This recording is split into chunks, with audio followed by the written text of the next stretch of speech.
कानून बदलेगा तो व्यवस्था बदलेगी, व्यवस्था बदलेगा तो व्यक्ति बदलेगा। मैं बिल्कुल इसको नहीं मानता कि समाज, व्यक्ति बदलेगा तो समाज बदलेगा, समाज बदलेगा तो व्यवस्था बदलेगा, ऐसे नहीं होता। कानून बदलेगा व्यवस्था बदलेगी, व्यवस्था बदलेगी समाज बदलेगा। ये बहुत क्विक होता है। ये इसका एग्जांपल आपको मैंने दिया 370 का। 370 जैसी 50 से ज्यादा घटिया धाराएं, घटिया कानून पिछले 70-75 साल में बनाए गए। नेहरू जी ने भी बनाया, इंदिरा ने भी बनाया। जिस राजीव गांधी को हम बहुत इनोसेंट कहते हैं, उन्होंने घटिया घटिया कानून बनाए। नरसिम्हा राव ने बनाया, मनमोहन सिंह ने बनाया। और पावरफुल इसलिए मैं कह रहा हूं, इस देश में सबसे ज्यादा पावरफुल तो राष्ट्रपति है ना भाई, संविधान संरक्षक है वो। राष्ट्रपति हम में से किसी एक को एक थप्पड़ मार सकती है क्या? जोर से बोलिए जरा। लेकिन कानून आपका गला भी घोंट सकता है, आपको फांसी भी दे सकता है। तो पावरफुल क्या हुआ? राष्ट्रपति हम में से किसी एक को अपने घर में जबरदस्ती एक दिन नहीं बैठा सकती हैं, एफआईआर हम करा देंगे।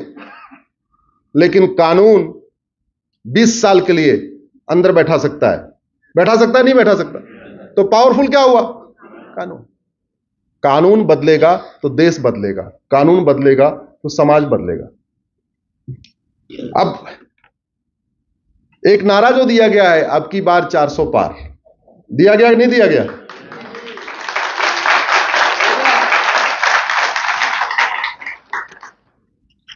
थोड़ी देर उस पर चर्चा कर लेते हैं, फिर आप लोगों के सवाल जवाब भी रखा है आपने।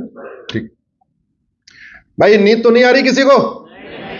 भारत माता की, भारत माता की।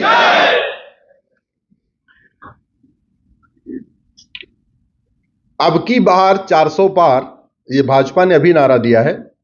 अगर आप लोग ट्विटर यूज करते हैं या सोशल मीडिया और हमारे साथ जुड़े होंगे, तो हमने पहली बार पिछले साल जनवरी में दिया था, 2023 में। 2024 जनवरी में भाजपा ने नारा दिया है, और हमने 2023 में नारा दिया था, जौनपुर में दिया था। अब की बार 400 पार। और क्यों दिया था वो आपको बताता हूं। इस समय भाजपा के राज्यसभा में टोटल 97 सांसद हैं। टोटल एनडीए के 117 सांसद हैं।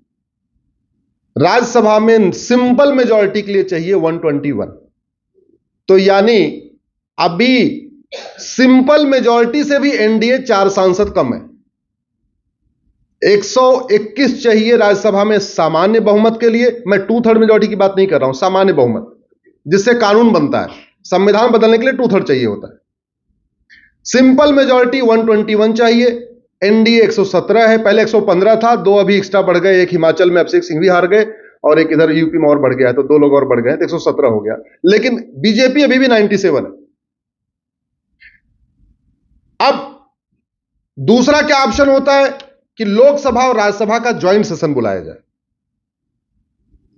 तो ज्वाइंट सेशन बुलाने के लिए आपको 521 चाहिए, 521।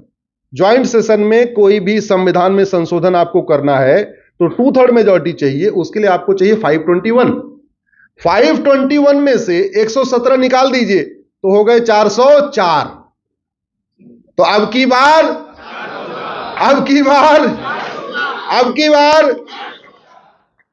अब आप सोच रहे होंगे 404 कैसे हो सकता है? क्यों?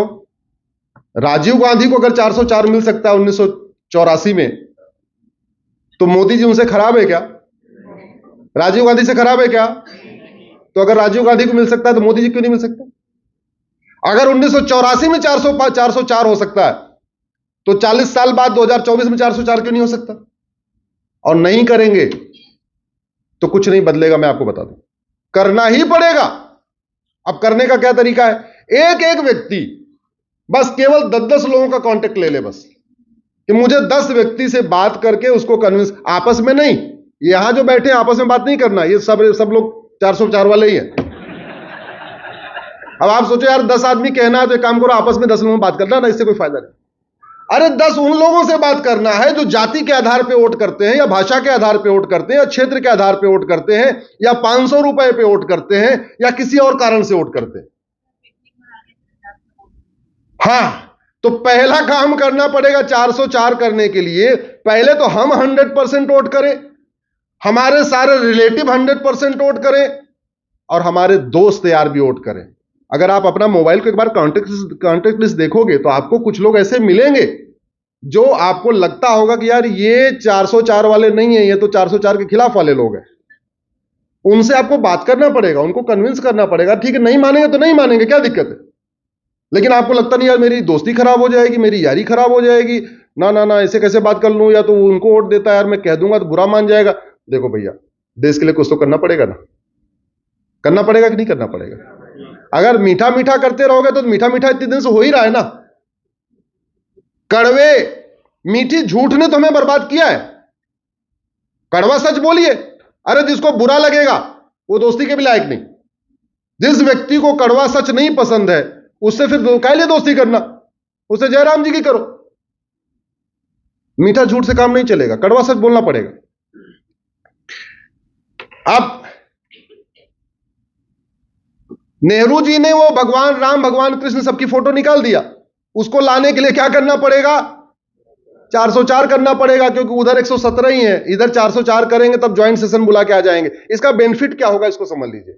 बेनिफिट यह होगा कि जैसे भगवान राम की फोटो आ जाएगी ना संविधान में, उसके बाद आप वाल्मीकि रामायण स्कूलों में पढ़ाइए, रामचरितमानस स्कूलों में पढ़ाइए, कोई इसका विरोध नहीं कर पाएगा। हाई कोर्ट और सुप्रीम कोर्ट भी इसमें कुछ नहीं कर पाएगा, मैं कह रहा हूं, क्योंकि संविधान में जुड़ा हुआ है।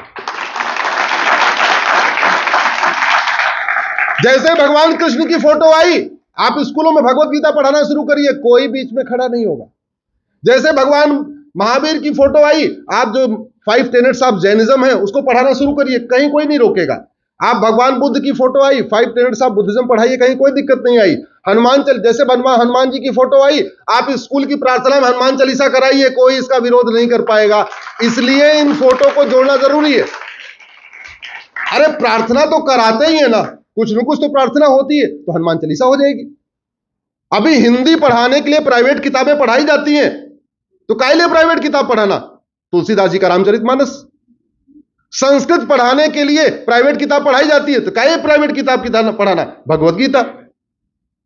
अंग्रेजी पढ़ाने के लिए प्राइवेट किताब पढ़ाई जाती है, तो आपने वेद भी इंग्लिश में आ गए हैं, भगवत गीता भी इंग्लिश में आ गई है, तो काहे लिए प्राइवेट किताब पढ़ाना? काहे लिए वो विंसेंट और मेरी वाली स्टोरी सुनाना?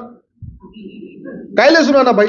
अपने पास कहानियों की कमी है क्या? इतने, अरे हमारे जितने गोत्र हैं, हमारे महर्षियों के नाम पे जो हमारा गोत्र है, उन महर्षियों की स्टोरी तो हम पढ़ा नहीं रहे, राम के पूर्वजों की स्टोरी तो पढ़ा नहीं रहे, भगवान वामन को पढ़ा नहीं रहे, भगवान परशुराम को पढ़ा नहीं रहे।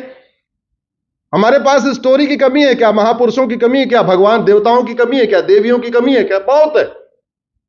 वेद की ऋचाएं इतनी बड़ी बड़ी, और जब दुनिया में लोग पढ़ना लिखना नहीं जाते थे, तब हमारे यहां गार्गी और मैत्रेयी वेद में ऋचा लिख रही थी। जब तक लोग वेद नहीं पढ़ेंगे तब तक पता कैसे चलेगा कि भारत कितने पहले से एजुकेशन के मामले में आगे था। वेद में कई सारी ऋचाएं गार्गी और मैत्रेयी ने लिखा हुआ है। गार्गी कॉलेज भी है दिल्ली में, मैत्रेयी कॉलेज भी है। ऐसे ही प्रियम्बल में इमरजेंसी के दौरान पूरा देश जब जेल में था, सेकुलर शब्द जोड़ दिया। निकालना बड़ा आसान था, जोड़ना बड़ा आसान था, निकालने के लिए फिर वही प्रोसेस 2/3। अब प्रियम्बल, इसलिए प्रियम्बल से सेकुलर हटाने के लिए अब की बार, भगवान रामकृष्ण की फोटो लाने के लिए अब की बार, आर्टिकल 19 कॉन्स्टिट्यूशन में है, आर्टिकल 19 जो हमें व्यापार करने की छूट देता है, freedom of trade, freedom of business, ये आर्टिकल 19 से आता है। अब हमें धार्मिक अर्थव्यवस्था बढ़ाना है, टेम्पल इकोनॉमी को मजबूत करना है, अधार्मिक अर्थव्यवस्था को कमजोर करना है, तो आपको आर्टिकल 19 को बदलना पड़ेगा। जो लोग इसमें ला के स्टूडेंट होंगे उन्होंने आर्टिकल 19 पढ़ा भी होगा, वकील मित्र बाहर बैठे हुए, कई सारे हाईकोर्ट के भी बैठे हुए इधर। इस आर्टिकल 19 में एक सेंटेंस जोड़ना पड़ेगा, subject to public order, health and morality. यानी आपको वो व्यापार करने का अधिकार है जिससे पब्लिक ऑर्डर डिस्टर्ब ना हो, जिससे हेल्थ खराब ना हो, जो इमोरल ना हो, यानी हमारी संस्कृति के खिलाफ ना हो। केवल एक सेंटेंस जोड़ना है, subject to public order, health and morality. ये जोड़ते ही फिर जब आप बिजनेस करोगे, आपको लाइसेंस देते समय सोच समझ के देना पड़ेगा। एक और भी बड़ा फायदा होगा,